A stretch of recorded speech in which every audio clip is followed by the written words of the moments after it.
Heureuse de vous retrouver au compte de ce flash d'information sur Guinée Matin TV. Bonjour et bienvenue. Le Conseil national de la transition a adopté à l'unanimité vendredi une loi spéciale ouvrant la voie à la tenue du référendum constitutionnel prévu le 21 septembre prochain. Cette loi comble un vide juridique essentiel pour l'organisation du scrutin. Des débats ont eu lieu notamment sur la gestion des élections et la supervision du référendum avec des recommandations partiellement retenues. Le gouvernement assure que les dispositions nécessaires sont prises pour le bon déroulement du processus.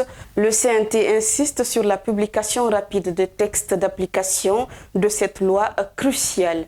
C'est parti pour la deuxième édition de la foire agricole de Koundara. Cet événement, organisé par Global Badjar Agrobusiness, a été lancé vendredi par le Premier ministre Bahouri en présence de plusieurs invités venus des pays de la sous-région ouest africaine.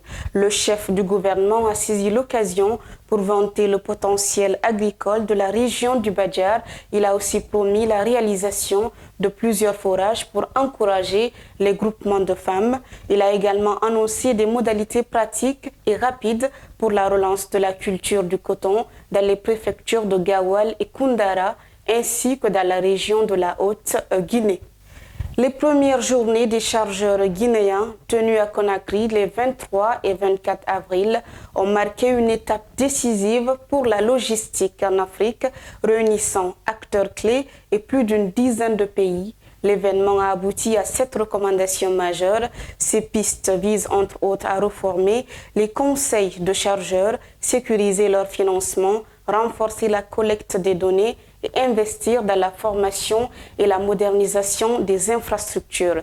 La direction générale du Conseil guinéen des chargeurs s'est engagée à mettre en œuvre ces résolutions pour bâtir un secteur logistique africain plus fort et compétitif.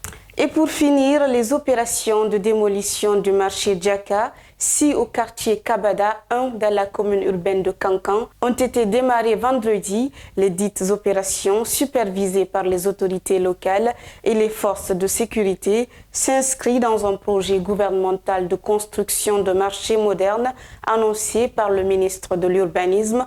Si certains commerçants y voient une opportunité d'amélioration, d'autres s'inquiètent et se demandent où exercer leur activité pendant la durée des travaux de construction de ce marché moderne. Et voilà, mesdames et messieurs, ainsi prend fin ce survol de l'actualité. Continuez à suivre Guinée Matin TV et guinématin.com sur nos différentes plateformes digitales. Au revoir.